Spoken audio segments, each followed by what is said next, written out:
Supreme কোর্টে আজ নিয়োগ দুর্নীতি মামলার শুনানি হলো। প্রধান বিচারপতির বেঞ্চে মামলাটি ওঠে। প্রধান বিচারপতি এটা মেনে নেন যে বিশাল বড় একটা দুর্নীতি হয়েছে। এসএসসি মধ্যশিক্ষা পর্ষদের তরফে বলা হয়, যারা দোষী তাদের শাস্তি হোক, যারা দোষী নয় তাদের চাকরি কেন যাবে। রাজ্য সরকারের তরফ থেকে বলা হয়, কলকাতা হাইকোর্টের যে অর্ডারে বলা হয়েছে ক্যাবিনেট মিনিস্টারদের হেফাজতে নিয়ে সিবিআই জিজ্ঞাসাবাদ করতে পারবে, তার উপর স্থগিতাদেশ দেওয়া হোক। কেননা এখন ভোট চলছে, সিবিআই ক্যাবিনেট মন্ত্রীদের গ্রেপ্তার করলে ভোটের বিরূপ প্রভাব পড়তে পারে। সুপ্রিম কোর্ট মন্তব্য করে, যখন হাইকোর্ট বারে বারে নির্দেশিকা দিয়েছিল দুর্নীতি হয়েছে, সংশোধন করে নিতে, তা সত্ত্বেও কিভাবে সুপার নিউমারি পোস্ট ক্রিয়েট করে রাজ্য সরকার দুর্নীতিকে আড়াল করে। সুপ্রিম কোর্ট জিজ্ঞাসা করে, যোগ্য আর অযোগ্য প্রার্থী আলাদা করার কোনো উপায় আছে কি।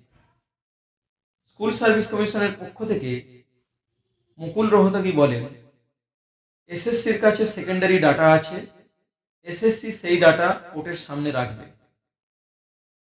সুপ্রিম কোর্ট হাইকোর্টের আদেশের উপর কোনো স্থগিতাদেশ দেননি। তবে রাজ্য সরকার অনেক প্রার্থনার পর সিবিআই গ্রেপ্তারি ও জেরার উপর সুপ্রিম কোর্ট স্থগিতাদেশ দেন। বাকি কলকাতা হাইকোর্টের পুরো রায়কে বহাল রাখেন সুপ্রিম কোর্ট। পরবর্তী শুনানি আগামী সোমবার হবে বলে জানানো হয়। মুকুল রোহতগি আরো বলেন, কোর্ট তদন্তের আদেশ দিতে পারেন, চাকরি বাতিলের আদেশ দিতে পারেন না। কিন্তু এরকম অনেক নজির আছে যেখানে কোর্ট বিভিন্ন সময়ে বিভিন্ন পদে চাকরি বাতিল করেছেন।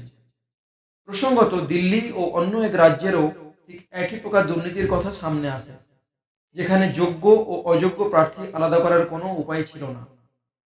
এক্ষেত্রে এসএসসি দাবি করেছে তারা যোগ্য ও অযোগ্য প্রার্থীদের তথ্য কোর্টে সাবমিট করবে, কিন্তু সেটা কি করে সম্ভব তাতে সন্দেহ আছে।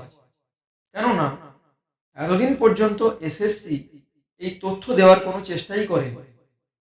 এখানে একটা সিস্টেমেটিক দুর্নীতি হয়েছে, যে ক্ষেত্রে নিয়ম বহির্ভূতভাবে বিভিন্নভাবে নিয়োগ করা হয়েছে। এখানে প্রশ্ন হচ্ছে যে এসএসসি কেন ওএমআর শিট সংরক্ষিত রাখেন। দ্বিতীয়ত, শূন্য পদের অতিরিক্ত নিয়োগ কি করে সম্ভব হলো। তৃতীয়ত, মেরিট লিস্ট জাম করে কিভাবে নিয়োগপত্র দেওয়া হলো। চতুর্থত, অতিরিক্ত নিয়োগকে ন্যায়সঙ্গত করার জন্য সুপার নিউমারি পদের সৃষ্টি বেআইনিভাবে করা হলো কেন। এবং পঞ্চমত, প্যানেল এক্সপায়ারি হয়ে যাওয়ার পরেও কিভাবে নিয়োগের জন্য সুপারিশ করা হলো। সুপ্রিম কোর্টে এই সমস্ত প্রশ্নগুলি আসবে আগামী সোমবার। এটাই দেখার এসএসসি, মধ্যশিক্ষা পর্ষদ ও রাজ্য সরকার কি যুক্তি সুপ্রিম কোর্টের সামনে তুলে ধরে। তবে বিশেষজ্ঞদের মত, যেহেতু যোগ্য ও অযোগ্য প্রার্থীদের আলাদা করার কোনো উপায় নেই, অতএব চাকরিহারাদের চাকরি ফেরতের খুব একটা আশা তারা দেখেন না। দ্বিতীয়ত, সুপার নিউমারি পোস্ট পুরোদস্তুর বেআইনি, এর তদন্ত হওয়া উচিত। এখন এটাই দেখার বিশাল মাত্রার চাকরিহারাদের কিভাবে ন্যায় দেয় সুপ্রিম কোর্ট। রাজদের বেঞ্চ যে রায় প্রদান করেছিলেন আজকে প্রধান বিচারপতির বেঞ্চ সেই রায়কেই বহাল রাখলেন এবং সেই রায়কেই কার্যকর রাখলেন। শুধুমাত্র ওই অংশটি শুধুমাত্র স্টে করেছে সুপার নিউমেরিক পোস্ট সংক্রান্ত যে সমস্ত সংশ্লিষ্ট ব্যক্তি যারা যুক্ত আছেন সুপার নিউমেরিক পোস্ট ক্রিয়েশনের সঙ্গে, তাদের ইন্টারোগেশনে শুধুমাত্র আজকে স্টে দিয়েছেন, বাকি অংশটি অ্যাজ ইট ইজ রেখে দিয়েছেন। উনি বলছিলেন যে 7 দিন সময় দিচ্ছেন, তার মধ্যে প্রত্যেকটা মামলা ক্যাটাগরাইজ করে জমা দিতে। কি ব্যাপারটা? দেখুন, এই আজকের লিস্টে যে মামলাগুলো এসছে এর বাইরেও অনেক মামলা ফাইল হয়েছে। তিনি বলেছেন সেই সমস্ত মামলাগুলো আগামী সোমবার তিনি পরবর্তীতে শুনবেন।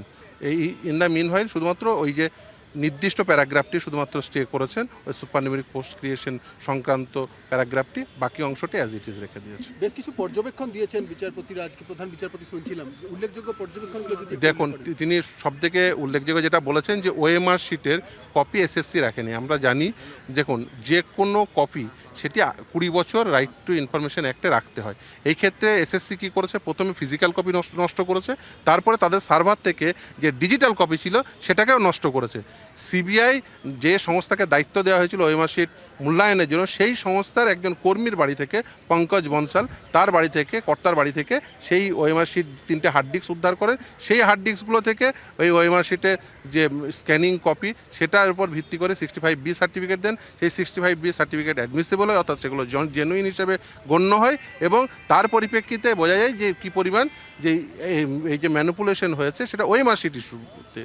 এই ওএমআর শিট ইস্যুর বাইরেও আরও বেশ কিছু ইস্যু আছে, যেমন ধরুন after expiry of the panel appointment আছে, নন লিস্টেড ক্যান্ডিডেটদের অ্যাপয়েন্টমেন্ট আছে, শুধু তাই নয়, ডিহর্স অফ রুলস আছে, অর্থাৎ নিয়মের ব্যত্যয় ঘটিয়ে অ্যাপয়েন্টমেন্ট দেওয়া হয়েছে। অর্থাৎ মাল্টিফোল্ড ইস্যু রয়েছে বলে খুব একটি নিয়োগ প্রক্রিয়ায় খুব স্বাভাবিকভাবেই যেহেতু মাল্টিফোল্ড ইস্যু রয়েছে তাই সেই জন্য, এবং সেখানে টেন্টেড ক্যান্ডিডেট এবং নন টেন্টেড ক্যান্ডিডেট সেটা নন সেপারেবল, তাই খুব স্বাভাবিকভাবে নিয়োগ প্রক্রিয়াকে বাতিল করা হয়েছে। শাহিনবাবু, একটা জিনিস জানতে চাইবো যে প্রধান বিচারপতি বলছিলেন যোগ্য এবং অযোগ্য প্রার্থীদের কিভাবে সেগ্রিগেট করা যাবে, এই বিষয়টা নিয়ে তো একটা রাজ্য জুড়ে আলোচনা চলছে। একদমই এসএসসিকে বলেছিলেন যে যোগ্য এবং অযোগ্য ব্যক্তিদের একেবারে নির্দিষ্টভাবে তথ্য দিতে।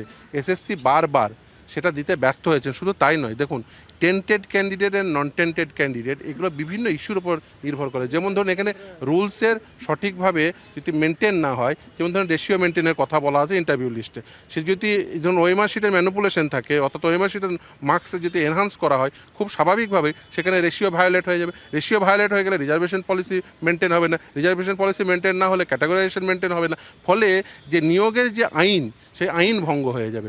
নিয়োগের আইন যদি ভঙ্গ হয়ে যায়, খুব স্বাভাবিকভাবে সেই নিয়োগ প্রক্রিয়া রাখা সম্ভব নয়, কারণ সেক্ষেত্রে যে কে জেনুইনলি পেতে পারতো ওই নিয়োগের আইনের পরিপ্রেক্ষিতে এবং কে জেনুইনলি পেতে পারতো না সেটা একেবারে সেপারেট করা যায় না। তার কারণ ফলে কী হবে, জোন অফ কনসিডারেশন, ধরুন ইন্টারভিউ লিস্টের সাপেক্ষে কে ইন্টারভিউ ডাক পেতে পারতো, কে ডাক পেতে পারতো না, সেটাই তো ঠিক করা যাবে না, কারণ জোন অফ কনসিডারেশনটাই তো অল্টার হয়ে যাবে। ফলে সেক্ষেত্রে জোন অফ কনসিডারেশন যদি অল্টার হয়ে যায় তাহলে রিজার্ভেশন পলিসি মেনটেন হবে না, সেখানে রিজার্ভেশন পলিসি মেনটেন না হলে ক্যাটাগরাইজেশন মেনটেন হবে না, ফলে খুব স্বাভাবিকভাবে এই নিয়োগ প্রক্রিয়াটি পুরোপুরি সেটাই একেবারে অবিমিশ্রিত একটি নিয়োগ প্রক্রিয়া হয়ে যাবে এবং সেখানে টেন্টেড ক্যান্ডিডেট এবং নন টেন্টেড ক্যান্ডিডেট কে যোগ্য কে অযোগ্য এটা একেবারেই কোনোভাবেই সেপারেট করা সম্ভব হবে না।